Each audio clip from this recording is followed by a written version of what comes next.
pathian he pina to tunita khun ki pagom tak mai chang kita he pathian thu holim ki dingin ki saiden pathian thu holim ding hi zegen pathian kyang pan pina do den pau sap na neng ka pau sapitiu lung se na he pina dim sing ka bi kule ka belu pa pathian ka gi lo na te ho so se le ngai dama gehen mai di la patin le huk dama fan gam nang ma king tung ding le tan dokta ki pa ma mai la king ki pa thu ge no hi khovel boyum na za chum te ho ka din nang man hun pha phat phali pi nang ma thu sim khom ki theding le zil khom ki theding in kamau le puya avelin la king ki pa thu ge no hi tunita ka nang ma thing tho gen khom ding zil khom ding ki sing sak nawa keima gen tu le ngai thu ding mi pi te ho zo silung thim ngai to na nang man thu gen en lang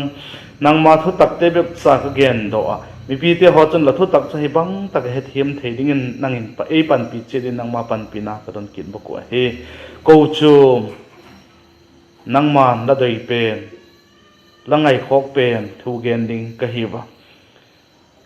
nang ma ngai khok dan ti gin gen dok zo lo le gen dok thelo ma leng le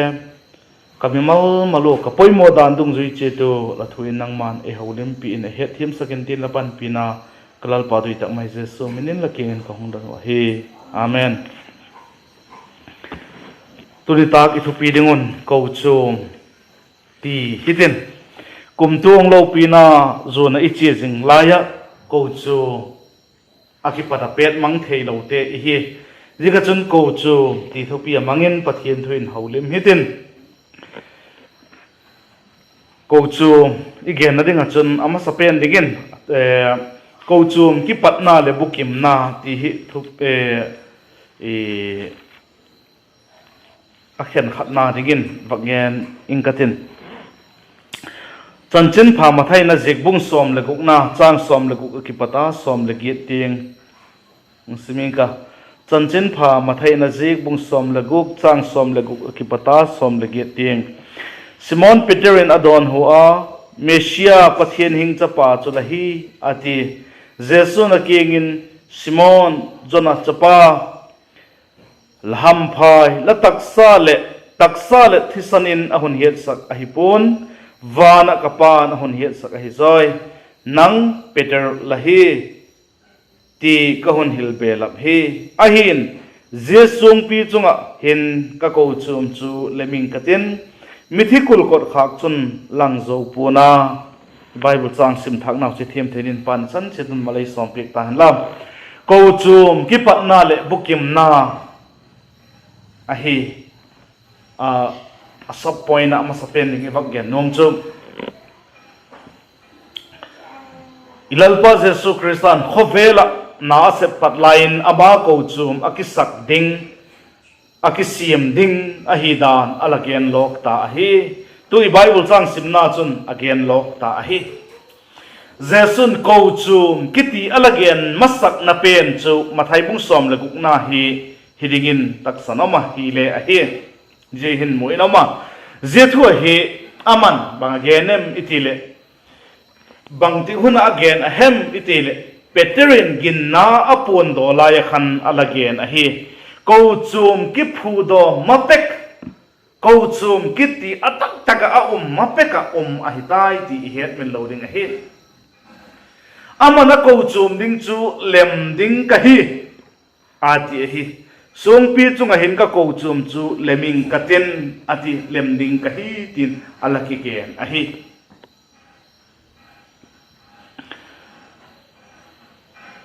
amana lep dinga hidan ka Kochuam chu leming katin ati hin het chin mu chinin ngal jing ahi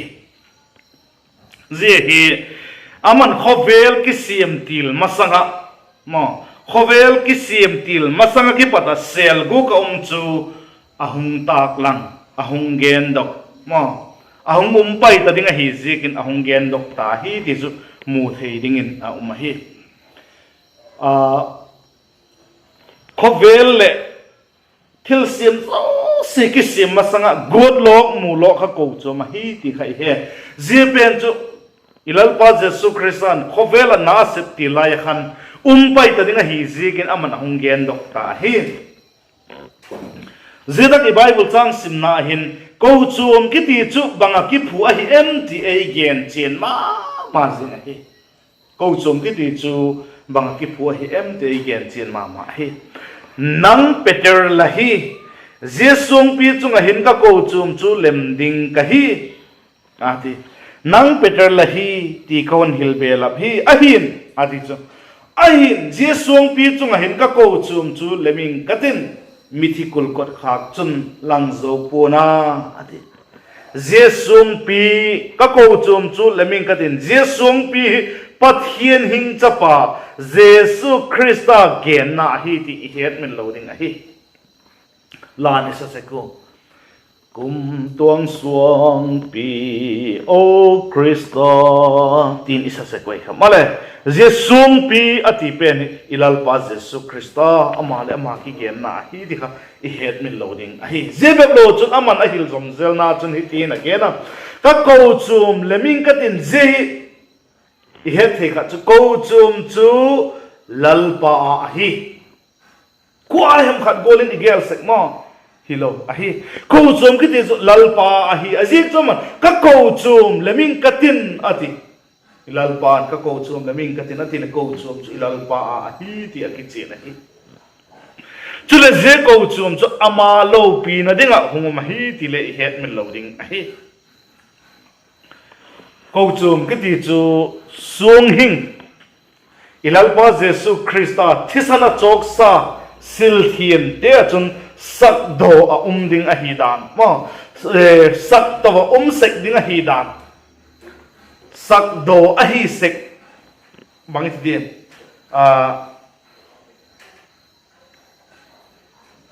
สวงหิงอิลัลปาเยซูคริสต์ที่สนาสิลทีนเดียจนสักโดอหิที่อเกนจินมาฮีที่เฮ็ดมันโลดิงอะฮีเจแบบที่เราอิลลปาเยซูคริสต์อเกนจอมเซลนาจนเจแบบโลอจนลัลปานเจสวงปีจงเห็นก็กูจมจูละมิงกัตินอาทิฮีเจอเกนเห็นอกิจินมาคัจอัตุบเลอังยิมจูกูจมจูกิงตูเปียงทักมากิงตูเปียงทักสวงหิงเตจูอะฮิวเจเตจูหงกิเลมโตอะมาเจสวงหิงเตจูหงกิเลมโตดิงอะฮีอาตีนาเลอะฮีอิลัลปาเยซูคริสต์อดินอะฮีเจเกนมิธิโคกุลกดขากินเลโซโลดิงอะฮีที่กิเจนตักมันอะไรเกนอะฮีมิธิกุลกดขากินเลโซปูนะอะตีไบเบิลฟังเอเกนเปียกอะฮีเจหินเอเกนเปียกนมสุบังอะฮีเดอิติเอฮีเลกูจุมจูบางทีสเทปนาสุเกนเทนาเลทิลจุมบางมาจันโซโลดิงอะฮีที่อะเฮตเทอะฮีกูจุมกิติเนียวตักเนียมตักมีเตมัวจนบางมาโลโกลินุมเห็นลัง government นังอนิเลบางมาโลวินเซปเลกุมตัวงดิงทิลขัดจ่อฮีโคเวลหินกุมตัวได้ดิงทิลดังเบกโลดิงอะฮีกูจูกิติสว่างเด่นดิ่งเฮ้ยที่อีเฮ็ดมันโหลดิ่งเฮ้ยบังมาจานโซโหลดิ่งเฮ้ยสิกินสิงดิ่งเฮ้ยมาหินสิงปะเทียนจะป่าจะกุมตัวงอภูดกตู้เละอเกมบิดตู้กุมตัวสวงปีเฮ้ยสิกินกุมตัวสวงปีเยซูคริสต์กิสาจูกูจูบุกิมินนี่ขัดนี่แหละลัลปาอ่างอินดิงอะฮีที่เฮ็ดมันโลดิงอะฮีเฮ็ดสาวเลยมาเลยกูจมเตจุนนี่ขัดนี่แหละลัลปางะจุนดิงฮิวดิงอะฮีที่เฮ็ดมันโลดิงอะฮีเฮ็ดให้กัดจูบางแฮมมิเตฮิเลกูจมจูเป็นติโกสเดย์เป็นติโกสนี่อิติสกุทักเอาเที่ยงเท่าหงนี่ลัลปาเยซูคริสต์อะทอกีตังทอกินุงนิสอมงาโซอจุนวานลามินลากตัววินอมาเจนุงอจุนมาเป็นติโกสเดย์ถ้าเอาทิ้งเท่าเอหงโซลปีกนานี่เขาหงตุงะ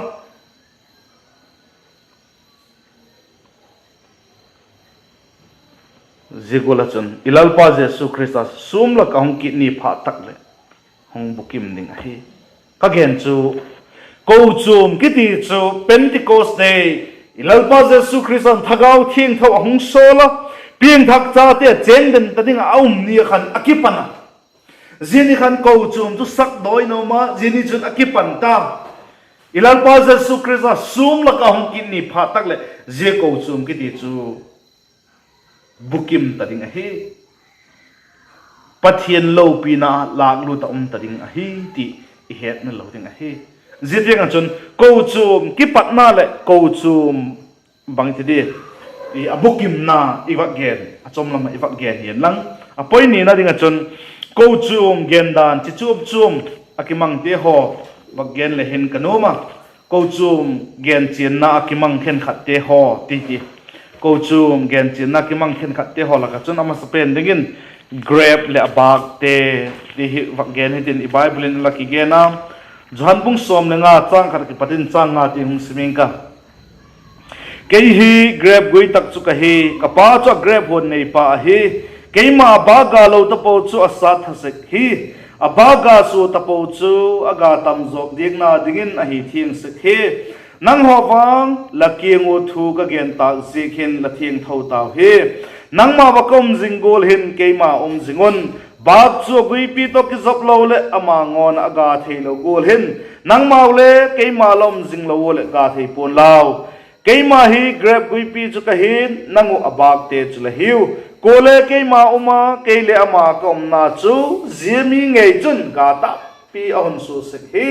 ke ma lovin bang ma la hi thei po hi ati hi grab le abak te hin alagena Kochuam gen chien dan chi khatin ilal pa Jesu Christan alagena tut Bible chang ibak simna chun ilal pa Jesu Christa chu grab gui pi takin akigena zigol chun mithiang thau te ho pian thak cha te ho chu abak te tin ahungen ahi grab abak te ho chu gui pi to akizop na ka hi le ga asung theina ning poi mo te ho zo se chu azung pi agui pi ki pat chun adongu ga tam tak hong sung se ko hi zegul ma chun ei hole ga tam tak ki sung theina ding o chun lalpa yum jing cho nga hi lalpa bang yum jing ding Kochuam jing ding Kochuam chu Christa lu chang hi ei ho taksa bak te hi zegun Kochuam jing cho poi mo ma jing hi abaga gui pi to ki zop lo den ga asu thei lo golin ei ho le ilal pa Jesu Christa lovin ahi lo le bagiti de lalpa pang lovin mo Kochuam lovin ga sum thei ngai lo ding hi wa hi ti I het men lo ding a hi grab ching te hon le hen tin chule grab galo ngai te hon le he hi ten amungai te hon le khe chen ma a hi grab ki ti cha gui pi khona ga jing pu abak te aga a hi ale abak te ga hi je ga chon grab ba ga ding a chun bang ha ma poi mo pe agui pi to ki zop lo ha panin pang le ga thei lo ding a hi ahin la agui pi to ki zop na ka hi le natural ta ka khan abak chun ga hung sung mai a hi male zingwala chun gingtu pian thak te ho chu ilal pa Jesu Christa ahi lo le Kochuam ayum jing a hi chun natural tak chun ga tam pi sung thei ding hi wa he ti het min lo ding a hi ama lo chun ga sung thei lo he ti ki chen ma he lalpa mithiang thau te ki pum khata ai lo ki pum khat na mo azung ki patahin mo Kochuam ga hung sung na chun thei pe hi ti het min lo ding a hi ging tu piang thak cha te hong ki pol khom hong pang khom te ki pachun ga hung sung se ka hi bak agui pi to ki zop jingolin ei hole lalpa yum jing ding poi mo ma jing hi zia chun lalpan hin nai pi hi ti chun ga suang ding hi wa hi ama jing lo Kochuam jing lo wa ga suang gut ki ti chu thei lo a hi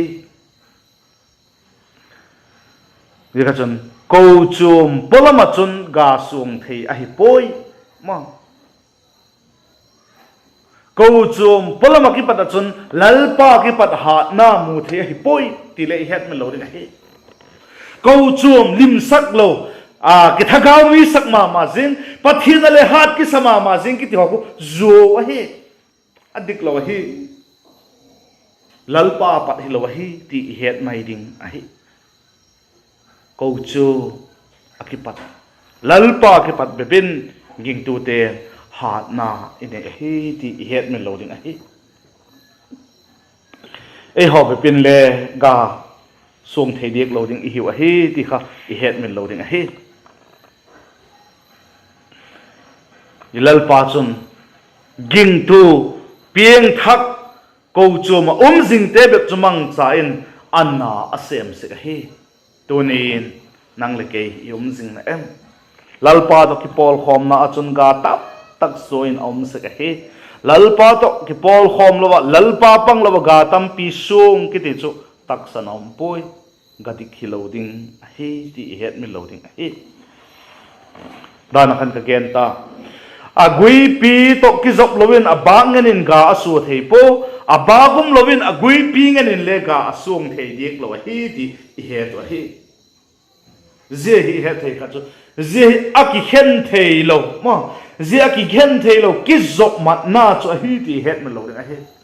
aki khen thei lo ki zop mat na hi ilal pa to e ki khen thei hi poi in na ding gai so na ding achun ilal pa to ki khen thei hi poi ti het me lo ding hi ayu ging tu pieng thak te ho hin lal pa pang luin bang ma i thei po ba bang ma chai bol thei po ba aman anasip na amat chak te alam pi te bep chu i hi wa hi ti ki het me lo ding hi pieng thak cha te ho sing le o lal pa ding achun bang ma hi po ve aman anasip nop te sep thena ding amat chak a material mai chu hi ti ki het me lo ding hi a material ding achun le mbat tak lo te ki mang lo se lai kha thil khat i bola ahoi zom le ahoi zo chu ki mang ahoi lo chu pai nom se alo thei lo adangom lo le ahoi lo chu le wang matin om sek be pai kha ji ka chun lalpa ading achun ana sep nop te sep theina ding a material mai ka hi ti ki het me lo ding a hi ji ka chun ama ading mo ama matak ding ama sing ama ading ki piek sing kapai mo ma sing he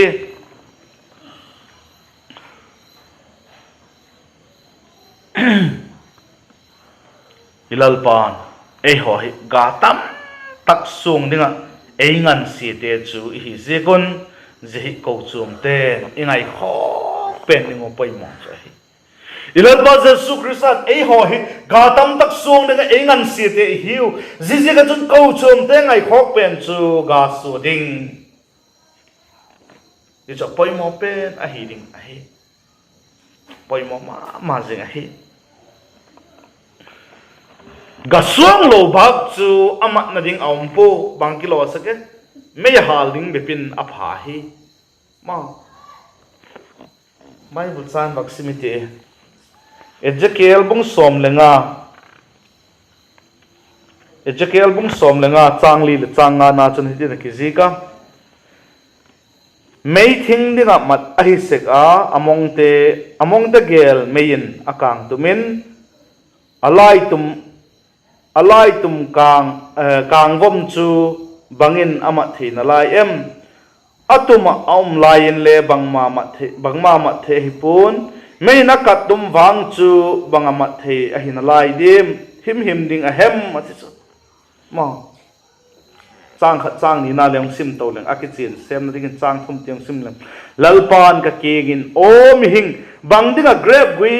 gammanga thingzo si sang zo grab gui in khuk ve ka hem a thing chu bang bol na ma the a em thil khaina ding koi ka jing in le kon amang kha em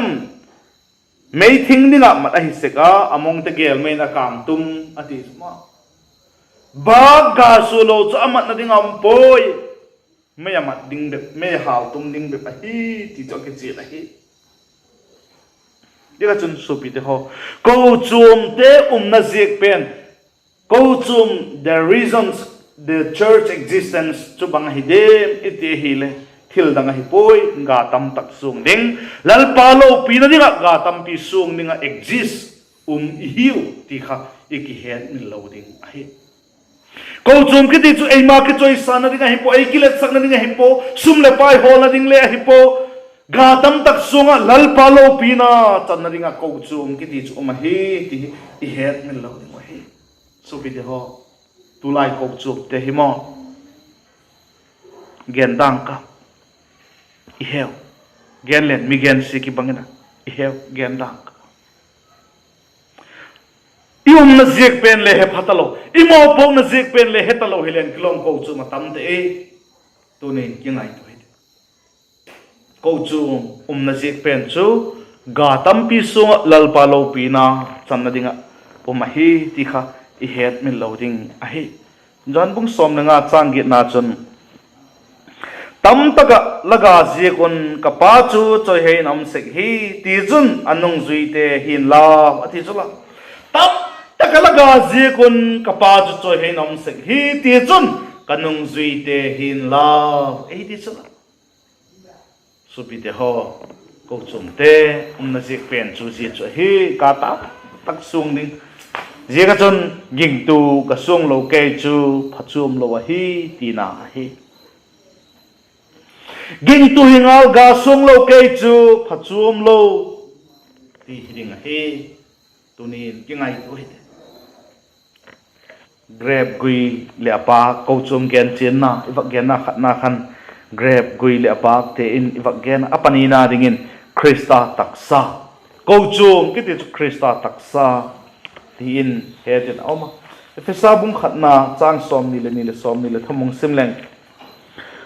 aman bangkim akeng no ya koyen ama chu bangkim chunga Kochuam lu changin asiama je Kochuam cho taksa hin ama chu bangkim sungdim pa bukim na chu hi ati chula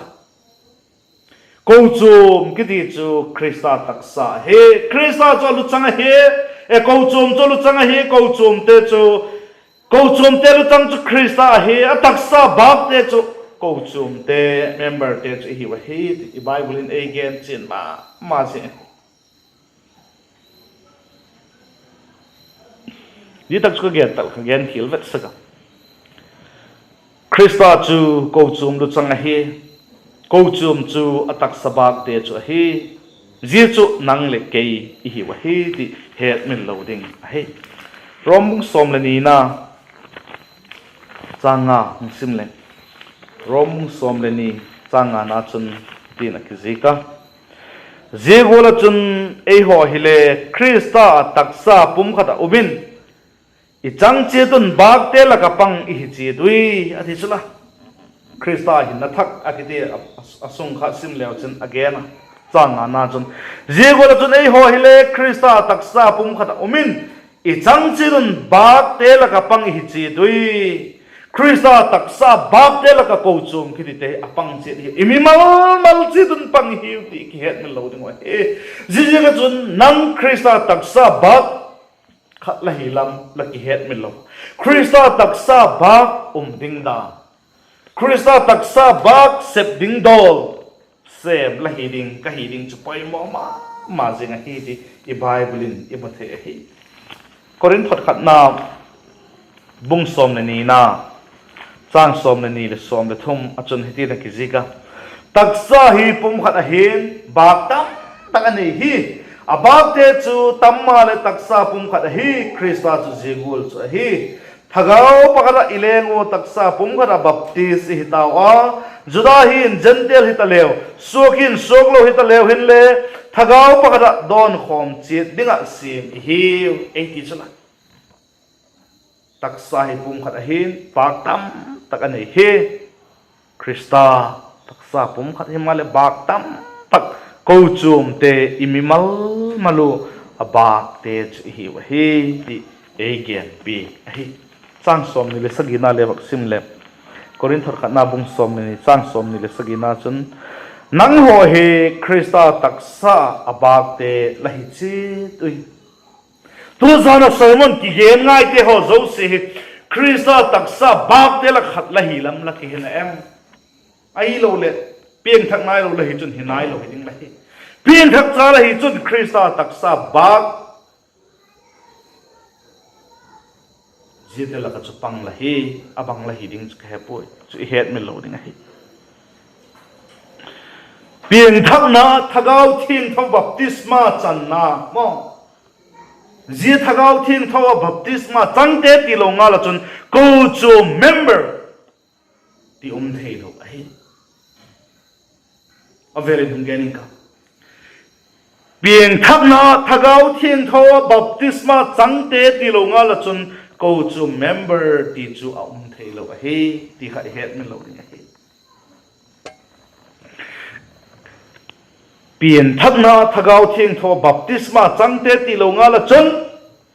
Krista taksa bak te la ka chuna pang thei lo ding a he ti kha het min lo ding a he lu chang in angai tu na te ho zo se kha i taksa bak te a se ba head command the body's work ai chu rigola chun Kochuam kiti chu ilal pa Jesu Krista alu changa hi ama do idan te ho chu Kochuam te ho chun isep do ding chu hi mai a hi ti kha I het mi lo ding a hi khamasa khan le ka gen ta ilu changin command ball do idan an hei te kha itak sa bak ten asem piting se hi kha jigula chun lalpa do idan le ngai tu na te ho chu Kochuam ten isuk pi tin ding a hi jisuk pi tin ding chu Kochuam te mo po na hi azik chu Kochuam chu taksa bak te Krista taksa bak te hi se kuna hi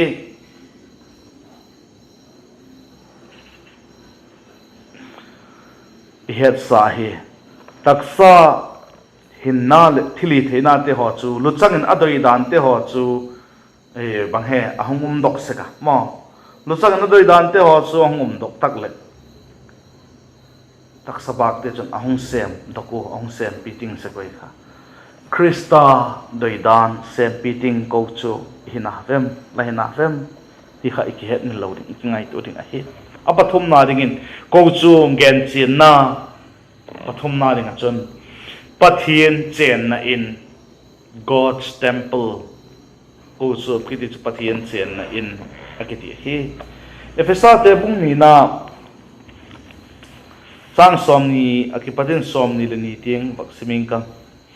Krista Jesu ngei chu akila suang poi mo pen a hin sol chak tel zol nei te suang phum chunga sak la hiu he ama chun suang lep chum te kituk taka suto in lalpa biegin thing thong suk tai nang hole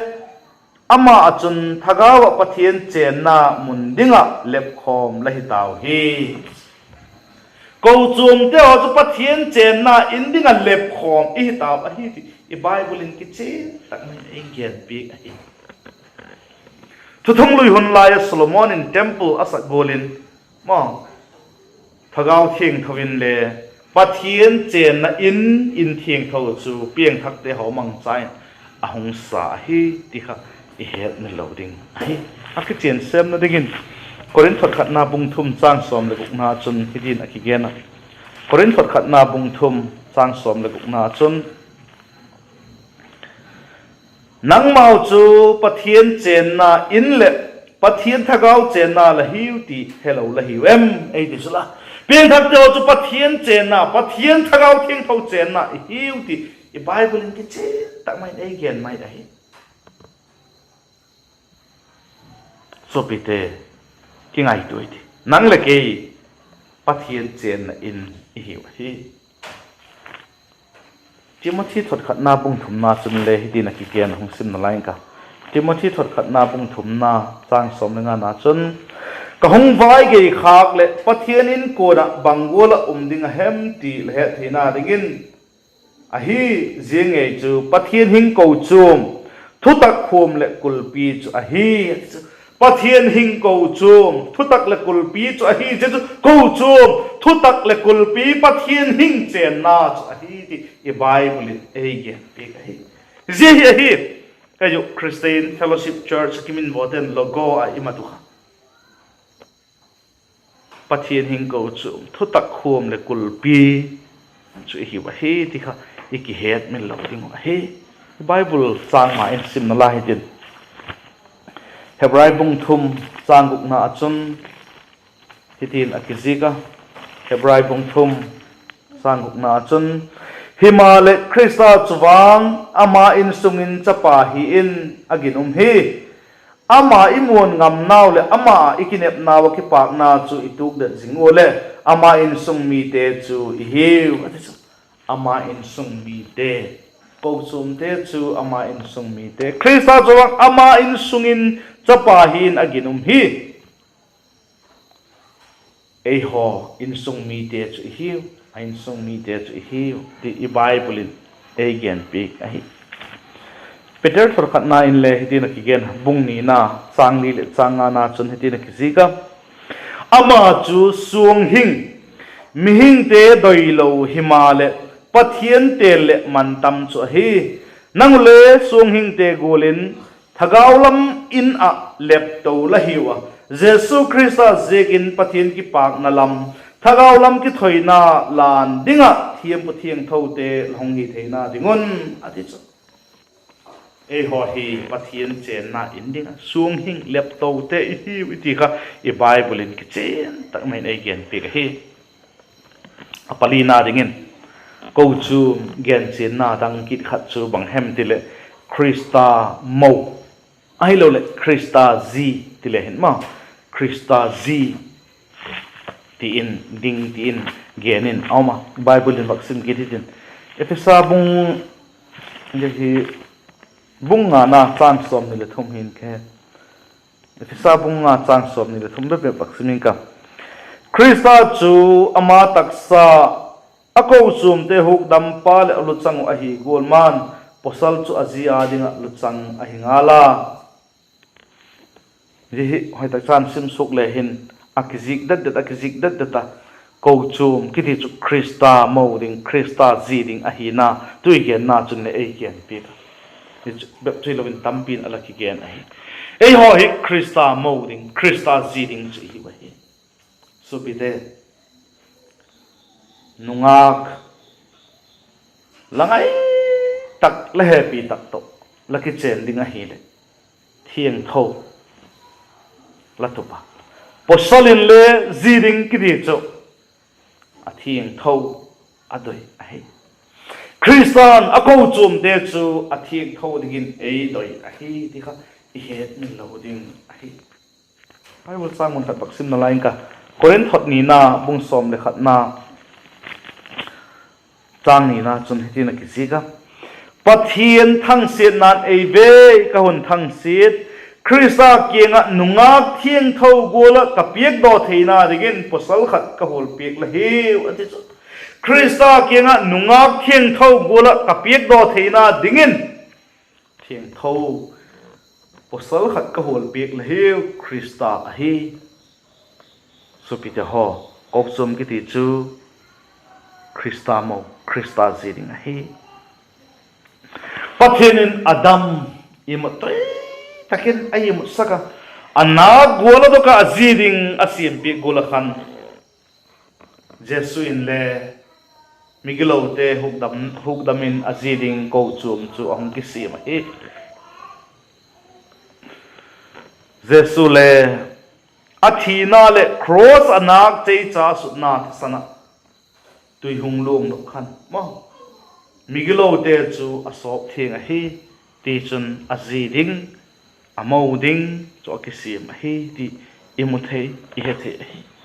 Bible in mun tampin je thu hi alaki gena athuthung lui hun line le alaki gena edan lai le hin hosiabung ni na achun hitina kizika hosiabung ni chang som le ko to som ni na achun hosiabung ni chang som le ko to som ni na achun kum tuwa ka ziding in hun latang katin dik tat na le vai hom dik nan happy na det le zai do nan kazi dingin hun la tang ka ginum nan kazi hidingin hun lang ka ten ti jun lal pa chu hun hetan la tu hin imuling lianga lang lovin chiang lovin he zini tak chule krista zi ihi takle kichen takin mutading hetading ihi wa hi ti het min loning hi bible mun dang le sim na lai le hin efesa te bunga chang som thum la khat som thum ni na chun le hi din kisiga zizek chun posol chun anu le panu si na zi zom tan tin pum khat ni ta naw zi hi thuguk lo pi tak chu hi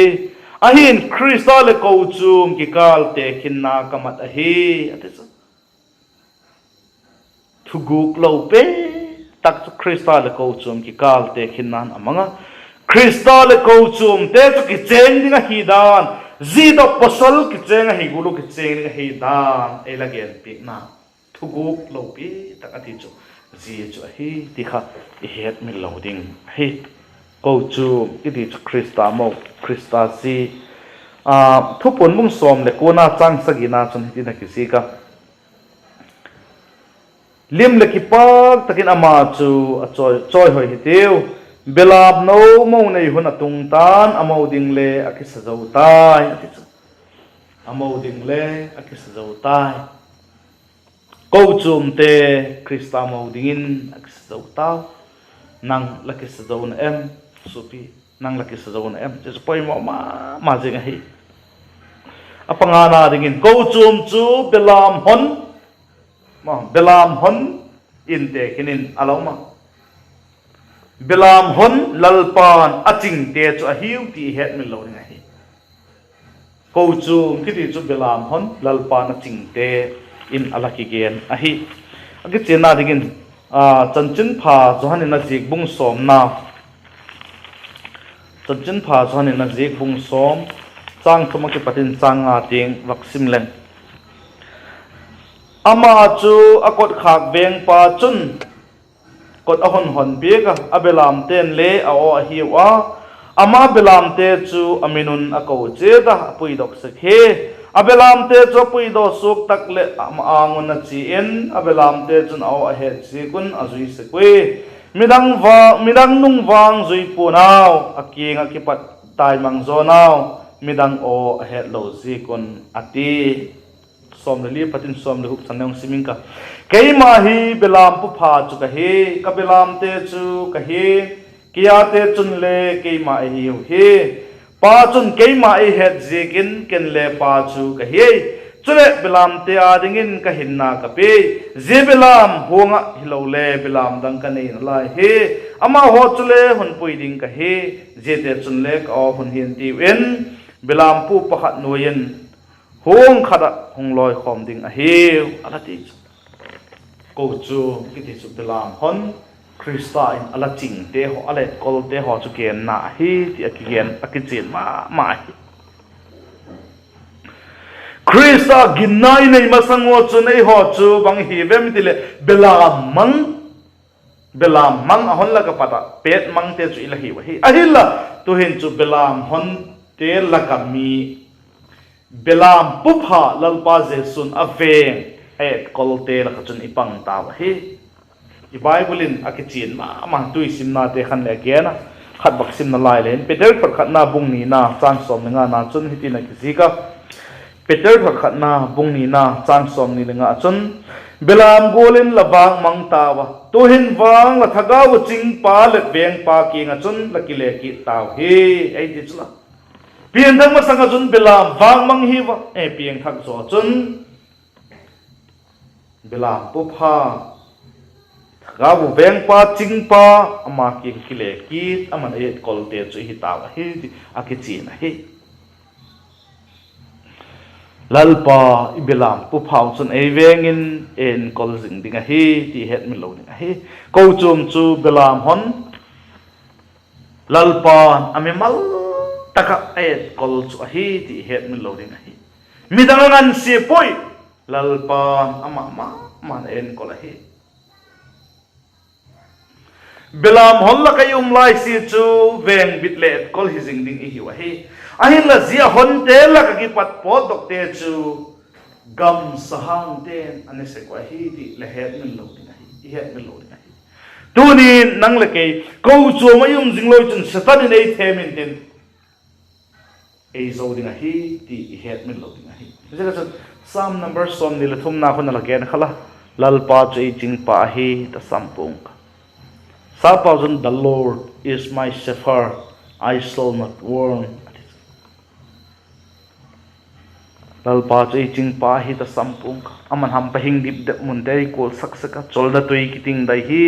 hei mun te pui so pite ho ama afeng na mai chon lung mun na ki mom he top na ringin ko chu ki gen chin na a top na ringin ko chum chu I bible a kol book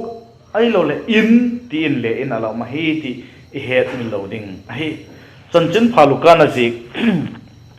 je story I het saw hi le la ki chin sem na ringin bak yan bak len kanoma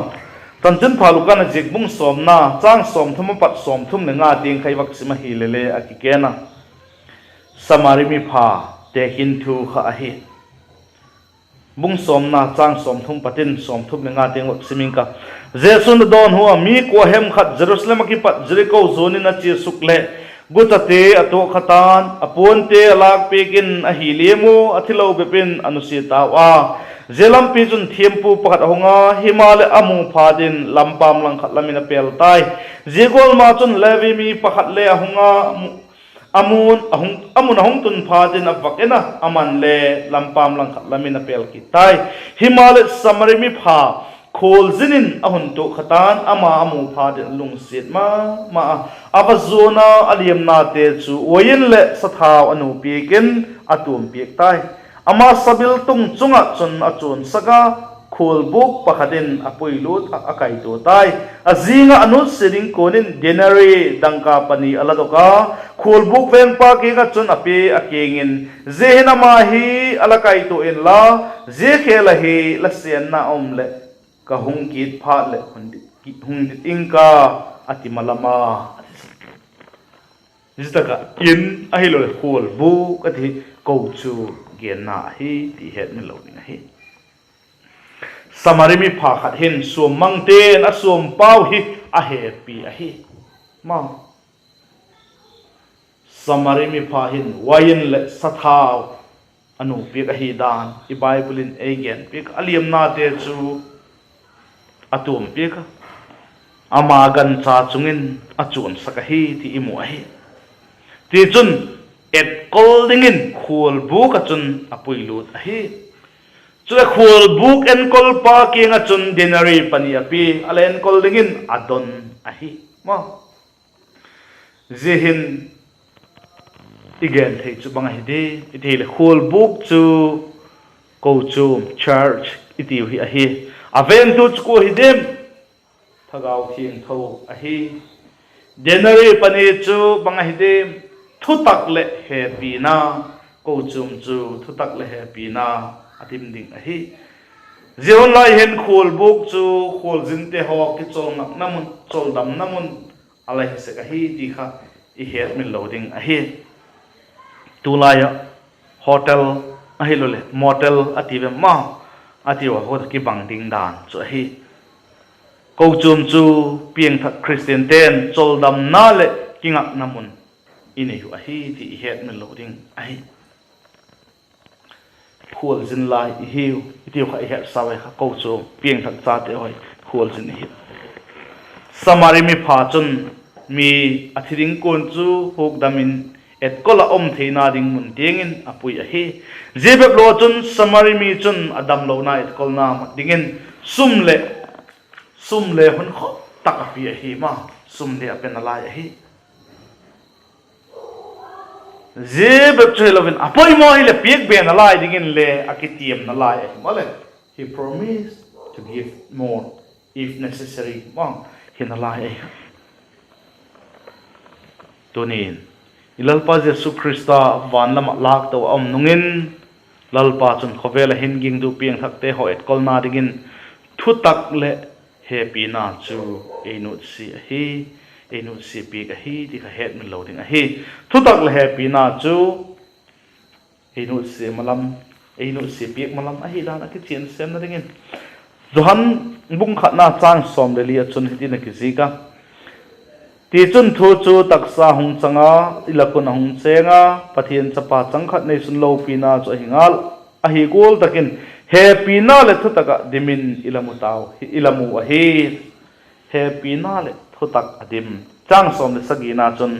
mausi mangin da thu pi ga hin himale happy na le thu tak chu jesu christa chun ahum tai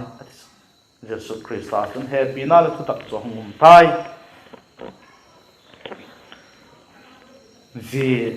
samari mi phana patu suma umpa athile pa hi hukin ahi dungat le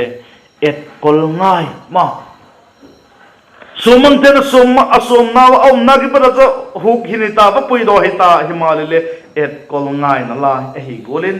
pian thak te ho hile pian thak hi jeng tamale hile thiem chang hi numo hile thagaw la ma hin hi dam ngai jing te hi uti ki het min lo ding hi ji ga chun lalpan le happy na le thutak achun ei su thiengin ei hi dam jing a hi ti het min lo ding a hi thagaw huk dam na kiti hi thagaw kum tong gen mei di la goda na ding ki pata huk dam na hi ji huk dam na ki pata hin pathienin igi lo na te gi lo na te ho nei ta lo golin gi lo na him nei lo golin ei muta thiem chang hi taw hi a hin la itak sao hi wang mo itak sao hi wang gi lo na ina dim sing na la hi ji ji ga chun pieng khak te ho chu ko chu ma om jing dingu ji chu thagaw thieng thoi ni tak sao apuk thei pen hi ei sang dang lamin pathin gul hung hi dingin ei sodamin pathin gul pathin ei bat sak dinga hi ti het min lo dinga hi Christian te jing le isu khil kha ko hi chun ngai dam zel ngai te chu hi wa hi ti khai het min lo dinga hi god mun mai di la lo na dinga hilovin pathian to igi pol khom na pen kha tan lo na dingin pathian to igi pol khom na pen kha hoi taka chi jing thina dingin a hi ti khai het min lo dinga hi nga chun tu zan na hin ithopion Kochuam igeno Kochuam hung ki patna le atop na ding igeno Kochuam ki patna chu Christian ahung phu dok a hi atop na chu ama anga ding lo pina san na ding a hi ti igeno chule Kochuam gen dan Kochuam gen chin na tang pi te ho ibak gen tawo Kochuam gen chin na achuna mas perin grab le bak te grab goi pi ilal pa Jesu Christa abak te Kochuam te nang le ke ping thak sa te ama lo ka sung the lo te hiu chule apani na dingin Kochuam gen chin na chun Christa taksa pak te Christa taksa bak te la khata pang la hi pang ka hi ti ki het min lo ding hi chule